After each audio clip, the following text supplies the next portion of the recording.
Ертеректе bir патшаның ақылды уәзірі болыпты. Сол уәзір ел ішіндегі жағдайы төмен, мұқтаж жандарға қазынадан қарыз беріп тұрады екен. Қарыз бергенде патша өлген соң қайтарасың деп қол қойдырып алады екен.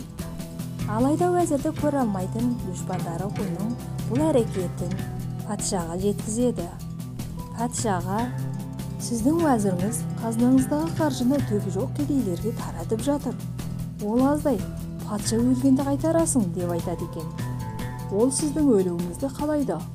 Сіз дүниеден өткен соң сол қаржыларды өзі жинап алмақ деп жамандайды. Патша айтылған әңгімелерге сеніп, уәзірді жазаламақ болады.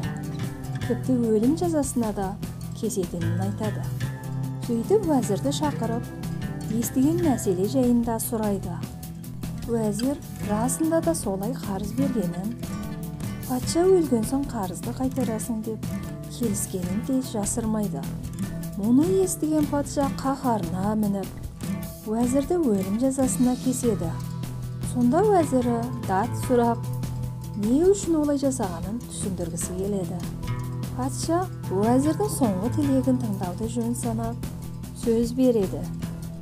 Уәзір патшаға қарап: мәртебелі патшам, мен сіздің қазынаңыздан кедейлерге қарыз бергенде, патша өлгенде қайтарасың деп келісетін себебім, олардың қайтаратын шамасының жоқ екенін білемін. Қайтара да алмайтынына көзім жетеді. Сол үшін олар алған қарыздарын қайтара алмай қиналғандықтан үнемі Алладан: Аллам, патшаның өмірін ұзақ қыла көр деп сіздің тілеуіңізді, өміріңізді тілейтін болады, дейді.